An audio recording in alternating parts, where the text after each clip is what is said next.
Je suis Hajar Gol, je suis formatrice et responsable des ressources humaines. J'ai l'immense plaisir de partager avec vous comment réussir la communication à distance en entreprise.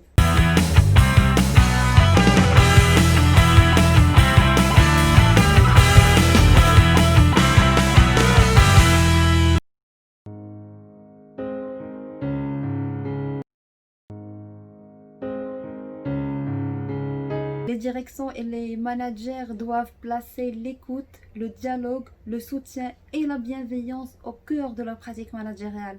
Aujourd'hui, un bon manager n'est pas uniquement la personne qui veille à l'atteinte des objectifs en respectant les deadlines fixés, mais c'est aussi une personne qui est attentive au bien-être de son équipe, qui met la priorité sur la motivation de son équipe, qui s'interroge aussi aux difficultés que rencontre son équipe et met à leur disposition l'ensemble des outils nécessaires pour justement accomplir leur mission à distance. Alors aujourd'hui, on est en mesure de respecter de la distance physique et non pas de la distance sociale. Qu'on peut prendre un café en visioconférence à distance, provoquer des échanges à la fois formels et informels. Donc cela peut renforcer la confiance de l'équipe. Des fois, c'est pas évident de communiquer ou de s'exprimer de manière objective, même en situation de face à face. D'autant plus en situation de confinement où tout se passe à distance. Écouter réellement sans pour autant prendre un point de vue différent du nôtre, partie prendre ou interpréter de manière trop rapide ce que nous entendons, ou tout simplement oser dire non. Donc toutes ces incompréhensions peuvent un petit peu perturber la communication à distance. Parmi aussi les freins de cette communication, on peut trouver le micromanagement. Donc, qui dit trop de contrôle, dit moins de communication. Donc, malheureusement, un excès de contrôle fait perdre la relation de confiance entre les collaborateurs et les managers et peut aussi nuire à la prise d'initiative et d'autonomie.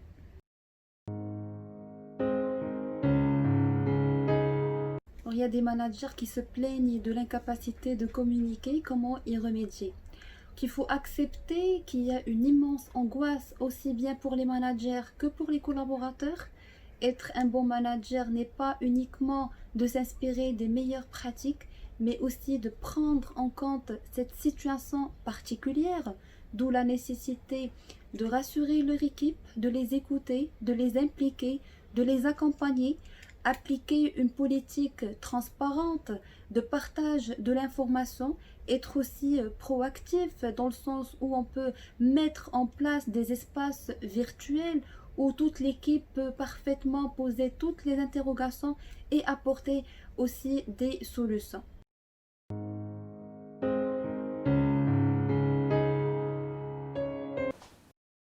Oui, effectivement, déjà, il n'y a pas mieux que commencer sa réunion par prendre les nouvelles de son équipe, de leurs proches. Ça peut être une forme de reconnaissance.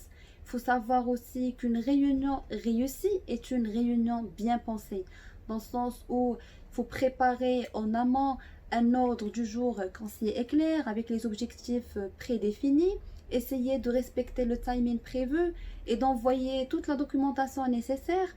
Le choix des participants est aussi important, donc veillez à ce que l'ensemble des participants conviés aient vraiment de l'intérêt à y être pour ne pas tomber dans l'ennui.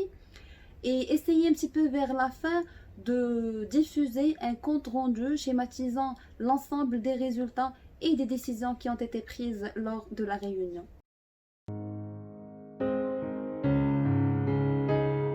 Adopter un management participatif. Ce mode de management permet de renforcer l'estime de soi et le sentiment d'appartenance.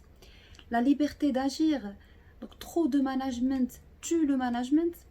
La reconnaissance aussi joue un rôle important. Féliciter un travail bien fait, ça permet de se sentir valorisé et soutenu dans sa fonction. Adopter une forte implication est aussi importante. Donc ça permet de cultiver les ambitions et de faire régner un état d'esprit conquérant et positif.